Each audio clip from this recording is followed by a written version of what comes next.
ഈ കമ്മലിന് പറയാൻ ഒരു അര നൂറ്റാണ്ടിൻ്റെ കഥകളുണ്ടാകും കേട്ടോ.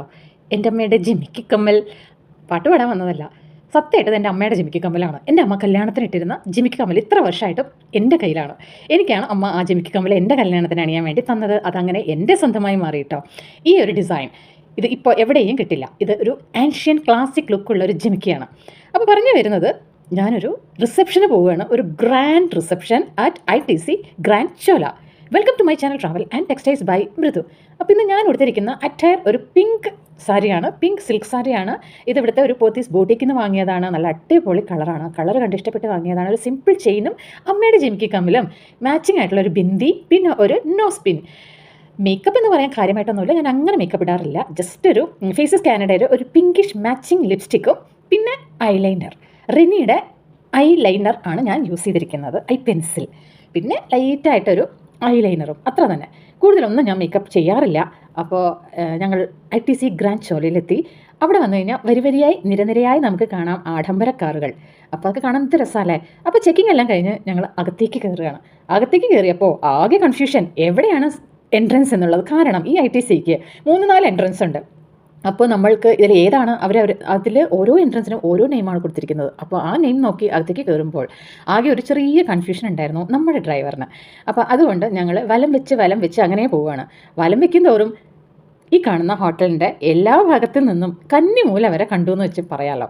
ആ രീതിയിൽ ഹോട്ടലിൻ്റെ എല്ലാ ഭാഗത്തുള്ള സൗന്ദര്യം ആസ്വദിച്ചുകൊണ്ട് വലം വെച്ച് ഇങ്ങനെ പോവുകയാണ്. കുറേ സ്ഥലങ്ങളിലൊക്കെ റെനോവേഷൻ കാരണം ഒരു ഗ്രീൻ ക്ലോത്ത് എല്ലാം ഇട്ടിട്ട് അതിൻ്റെ ഭംഗിനെ മറയ്ക്കുന്ന മാതിരിയാണ് എനിക്ക് ഫീൽ ചെയ്തത്. പക്ഷേ റെനോവേഷൻ എല്ലാം കഴിഞ്ഞ് വരുമ്പോഴാണ് ഇതിൻ്റെ ആ ഒരു ബ്യൂട്ടി, മേക്ക് ഓവർ നമുക്ക് കാണാൻ പറ്റും. അപ്പോൾ ഇതൊക്കെ ഓരോരോ എൻട്രൻസ് ആണ് കേട്ടോ. ഓരോ എൻട്രൻസിലും ഓരോരോ പ്രോഗ്രാംസ് നടക്കുന്നുണ്ട്, കുറേ ഗസ്റ്റൊക്കെ വരുന്നുണ്ട്. അപ്പോൾ ഇങ്ങനെ അന്വേഷിച്ചിങ്ങനെ പോകുമ്പോൾ ഫൈനലി ഞങ്ങൾ ഒരു എൻട്രൻസിലെത്തി. അവിടെ എത്തിയപ്പോൾ കുറേ കാറുകൾ വന്ന് നിൽക്കണം കണ്ടപ്പോഴേ നമുക്ക് ഡൗട്ട് വന്നു, ഇതായിരിക്കാം നമ്മുടെ എൻട്രൻസ് എന്ന്. അപ്പോൾ ഈ ഒരു റിസപ്ഷന് പോകാൻ വേണ്ടിയിട്ട് ഉള്ള എൻട്രൻസ് കറക്റ്റായിട്ട് നമ്മൾ വലം വെച്ച് അതേ സ്ഥാനത്ത് തന്നെ വന്നു. പുറകിലും മുമ്പിലും ഒക്കെ കാറുകൾ ഉള്ളതുകൊണ്ട് നമുക്ക് എവിടെയും അങ്ങനെ നിന്ന് ഡൗട്ട് അടിക്കാൻ പറ്റില്ല. ജസ്റ്റ് കീപ്പ് ഓൺ മൂവിങ് അത്ര തന്നെ. അങ്ങനെ പോയിക്കൊണ്ടിരിക്കുമ്പോഴാണ് ഒരു എൻട്രൻസ് കണ്ടപ്പോൾ നമ്മൾ ഫിക്സ് ചെയ്തു, ഇത് തന്നെയായിരിക്കും എൻട്രൻസ് എന്ന്. ഫ്രണ്ടിൽ തന്നെ റിസപ്ഷൻ എന്ന് പറഞ്ഞ് ബ്രൈഡ് ഗ്രൂമിൻ്റെ പേരൊക്കെ എഴുതിയ ഒരു ബോർഡ് കണ്ടു. അപ്പോൾ അങ്ങനെ അവിടെയാണ് കാറ് പാർക്ക് ചെയ്ത്, വാലറ്റ് പാർക്കിംഗ് ആയിരുന്നു. അവിടെ ഇറങ്ങിയപ്പോൾ തൊട്ട് പുറകിൽ ഒരു കാറ് വന്നു. പെട്ടെന്ന് നോക്കിയപ്പോൾ അതിൽ നിന്ന് ഇറങ്ങിയ ലേഡിയെ കണ്ടപ്പോൾ എവിടെയോ ഒരു മുഖച്ഛായ, എവിടെയോ ഒരു ഫെമിലിയർ ഫേസ് ആയിട്ട് എനിക്ക് തോന്നി കേട്ടോ. അപ്പോഴേക്കും ഞാൻ എൻ്റെ ബാഗും ഫോണും ഒക്കെ സ്ക്രീനിങ് കൗണ്ടറിലേക്ക് കൊടുത്തു കഴിഞ്ഞു. പിന്നെ നോക്കിയപ്പോഴാണ് നമ്മുടെ ആക്ട്രസ് രംഭയുണ്ടല്ലോ, അവരായിരുന്നു ഞങ്ങളുടെ തൊട്ട് പുറകിലുണ്ടായിരുന്ന കാറിൽ. പക്ഷേ രംഭ ചേച്ചി നല്ല അടിപൊളി സിൽക്ക് സാരിയൊക്കെ കൊടുത്ത് അടിപൊളിയായിട്ട് വന്നിട്ടുണ്ടായിരുന്നു. അപ്പോഴേക്കും എൻ്റെ ബാഗും ഫോണൊക്കെ സ്ക്രീനിങ്ങിലേക്ക് പോയി കഴിഞ്ഞു. സാരില്ല, ഞാനിപ്പോൾ എസ്കലേറ്റർ കയറി മേലെ എത്തിക്കഴിഞ്ഞപ്പോൾ തൊട്ട് മുമ്പിൽ പോകുന്നത് ആരാന്ന് മനസ്സിലായോ? നമ്മുടെ സ്മൈൽ കില്ലർ, കാഥോരം ലോലാക്ക് കസല്ലതയാ. അപ്പോൾ ഇതിൻ്റെ സ്ലോ മോഷൻ ഞാൻ തൊട്ട് പുറകെ ഇടുന്നുണ്ട്, കണ്ടോളൂ.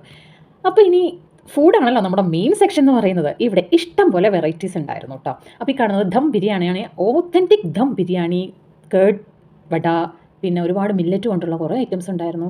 ഈ ഒരു ബ്ലൂ ലൈറ്റ്നിങ്ങിൽ ഏത് ഫുഡ് കണ്ടാലും ബ്ലൂയിഷ് ആയിട്ടും ഗ്രീനിഷ് ആയിട്ടും ഒക്കെയാണ് തോന്നുന്നത്. എല്ലാത്തിനും ഒരേ കളറായിട്ടാണ് ഫീൽ ചെയ്യുന്നത്. പക്ഷേ പേരെല്ലാം അവിടെ എഴുതി വെച്ചിരിക്കുന്ന കൊണ്ട് മാത്രം നമുക്ക് തിരിച്ചറിയാൻ പറ്റുന്നേ ഉള്ളൂ. Otherwise all look same.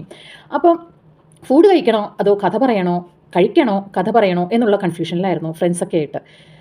എന്തായാലും കഴിക്കലും കഥ പറച്ചിലും എല്ലാം കഴിഞ്ഞ് ഫുഡെല്ലാം കഴിച്ച് പിന്നെ അറിയാമല്ലോ അതെന്താണെന്നുള്ളത് ഞാൻ ലാസ്റ്റ് കാണിക്കാം. അപ്പോൾ ഞാൻ പറഞ്ഞു വരുന്നത് ഇവിടുത്തെ ഫുഡിൻ്റെ വെറൈറ്റീസിനെ കുറിച്ചാണ്. ഒരുപാടുണ്ടായിരുന്നു, നല്ല സ്പ്രെഡായിരുന്നു. ഞാനിപ്പോൾ എടുത്തിരിക്കുന്നത് കുറച്ച് ചിക്കണും പിന്നെ കുറച്ച് ഒത്തൻറ്റിക് ചിക്കൻ ബിരിയാണി, ദം ബിരിയാണി ഒന്ന് ടേസ്റ്റ് ചെയ്തു. പിന്നെ എല്ലാ വെറൈറ്റീസും കഴിച്ചു. അതെല്ലാം കഴിഞ്ഞ് കഴിഞ്ഞപ്പോൾ നമുക്ക് കുറച്ച് ഡ്രിങ്ക്സ് വേണം. എവിടെ ചെന്നാലും മോക്ടെയിൽ മുഖ്യം ബിഗിലേ എന്ന് പറയുന്ന മാതിരി ഈ കാണുന്ന ബ്ലൂബെറീസാണ് സ്റ്റിക്കിലുണ്ടായിരുന്നത്. ഇങ്ങനെയുള്ള പാർട്ടിക്കൊക്കെ പോയാൽ എന്തൊക്കെ കഴിക്കണം എന്തൊക്കെ കുടിക്കണം എന്നുള്ള ആകെ കൺഫ്യൂഷനാണ്.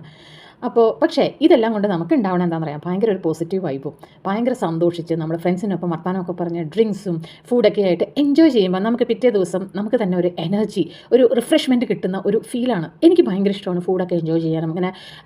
ഇങ്ങനെയുള്ള എൻജോയ്മെൻറ്റൊക്കെ ഓരോരുത്തർക്കും ഓരോ ഇതിനാണല്ലോ കൂടുതലും ഇൻട്രസ്റ്റ് വരുന്നത്. എനിക്ക് നല്ല നല്ല ഹോട്ടൽസിൽ പോയിട്ട് ഫുഡൊക്കെ കഴിക്കാനും അത് എക്സ്പ്ലോർ ചെയ്യാനും ഭയങ്കര ഇഷ്ടമാണ്.